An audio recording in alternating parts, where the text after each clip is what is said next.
ratings, but we can't bust his chops too bad because he picks a lot of winners. It'd be more fun if he didn't for us as far as material goes, but of course winning is the most fun. Charles, welcome. Good morning. Happy Friday. Good morning. Happy Friday. Yeah, we were hoping when we first started doing this. I remember when we started doing it last winter, we were all excited that your computer was going to be a flop and that we were going to get to make fun of it, use it for material, and then it won like 60 games out of like 65 or something. So Yeah. screwed us again. It's like all we had were tickets to cash. But anyways, we're getting back into, it's just an odd time of year with not a lot of mainstream sports. So Charles has been doing some soccer and doing some tennis, which is stuff that I have never done on the Spread Knowledge shows. And, now we're into the weekend. We have some football going on. And so instead of, there's only 3 games today. Instead of just 3 games today, we're thinking about looking ahead maybe to some NFL this weekend and whatever Charles has in store. I know everyone always wants to know that stuff, but we're still gonna.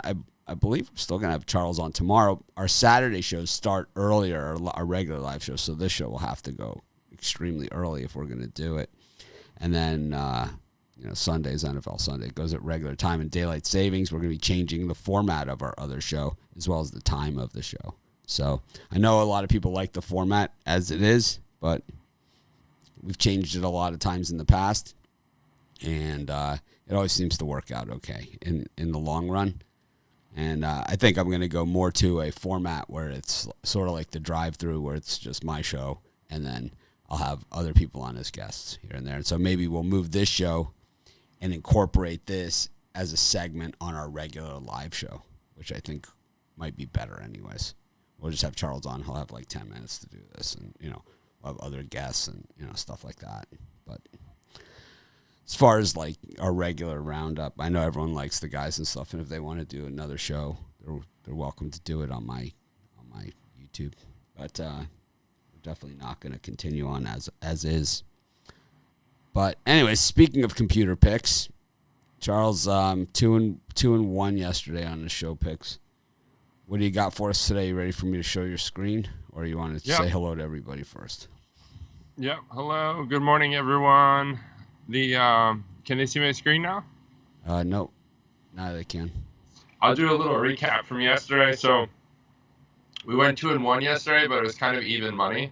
So I know if you took if you backed those 3 bets yesterday, you didn't necessarily come out in the black, so to speak. But Spurs sat 9 of their 11 starters, which I mentioned yesterday on the show and was kind of concerned about it. But Hoffenheim and Leicester City came through strong. They both won pretty convincingly, but Spurs struggled. By the end of the game, they had 6 of their 11 starters in the game. So they kind of had like an oh shit moment where they decided, okay, now we need to try to play to win this game. So they put in Harry Kane and they put in a bunch of other guys that didn't start, but they couldn't get it together. They had so many opportunities to kind of pull it off, but they didn't. So, and that was our big kind of minus 200 pick, which, that's kind of the upper limit of what we give out. But that one didn't work out. But the Hoffenheim and Leicester City did, so it kind of covered our loss. But anyway, onwards and upwards. So today we're going to look at the NFL. So just kind of starting from the top here, I have NFL selected on my filters. So that helps me, obviously, to kind of see only NFL content, no matter where I click. So any of these buttons that I click here at the top, now that I have NFL filtered, it will only show NFL content, right? So probably a lot of you already know that, but some people are kind of confused sometimes by the filters. You can click to get more sports, right, in the bottom right. So I just click more sports. You can kind of see all the different sports that we have active. So if you select any of these, so if I selected NCAA football, right, then it would show NFL and NCAA football simultaneously, and we would kind of be focused on that content, right? So in this case, we're looking at NFL. Let's look at just A pluses, A's, and B's. So if I click A plus, A, and B, now I just see those value letter grades. You can see that here.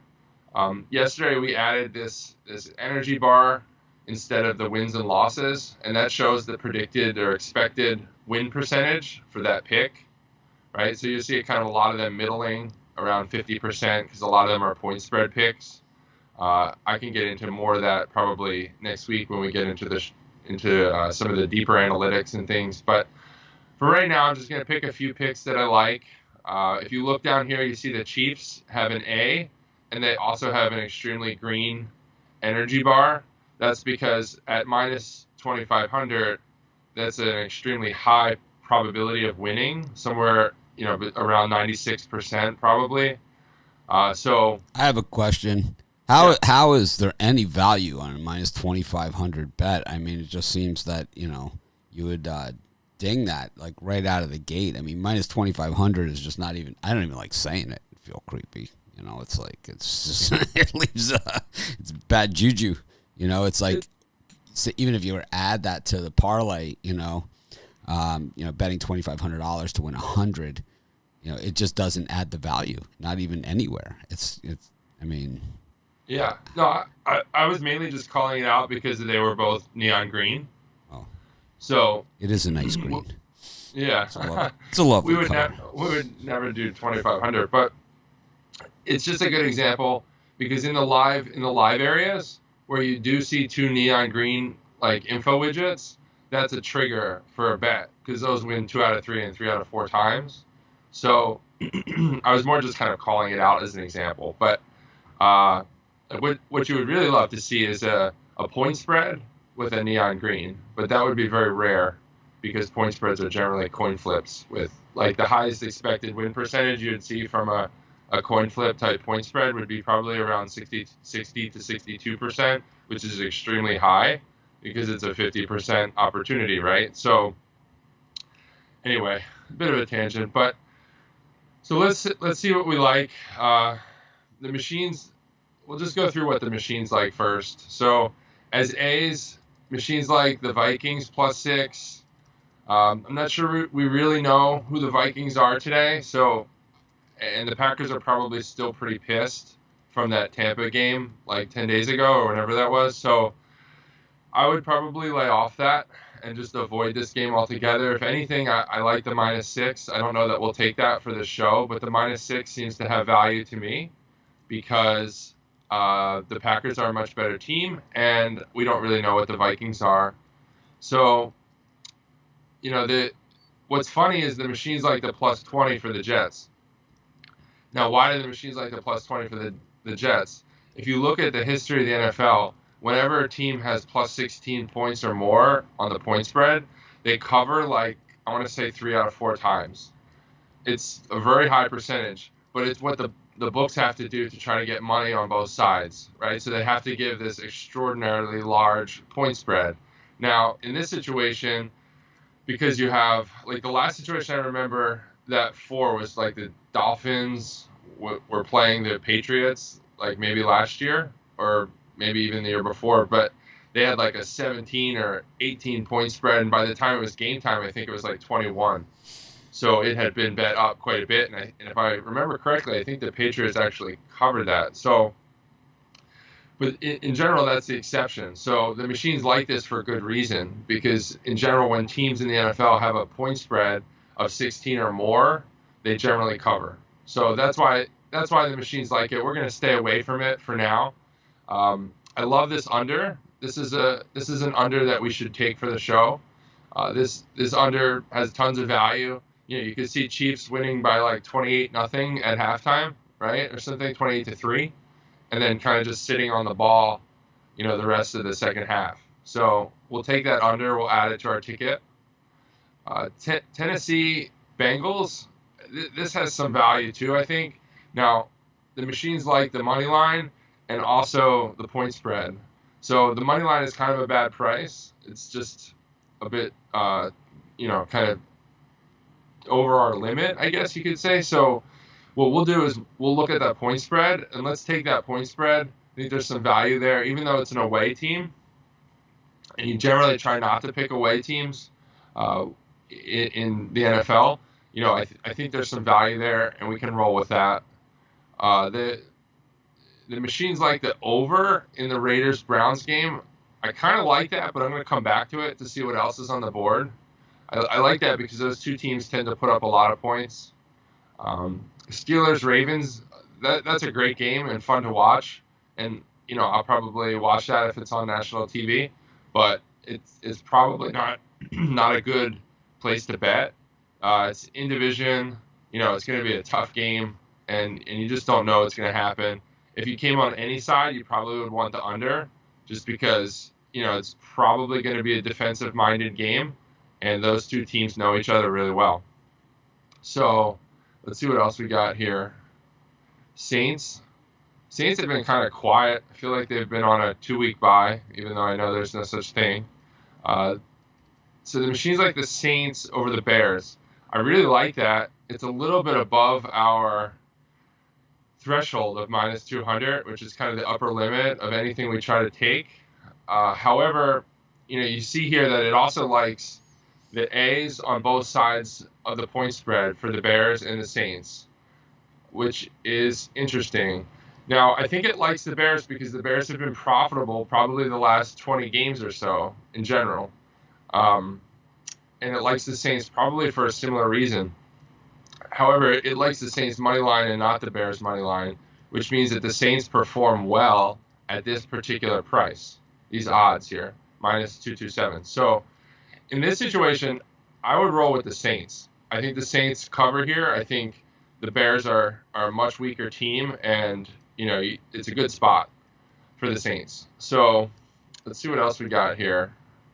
Let's see. So we got 49ers Seahawks. That's another game that is kind of like the Steelers-Ravens game where, in division, going to be a great game to watch, but probably not a good game to bet. So we skip that one.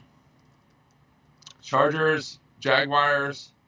I think we just skip that one altogether. That one, although the Chargers probably has value here at minus 7, because the Jaguars are kind of reeling, not really knowing what they're doing.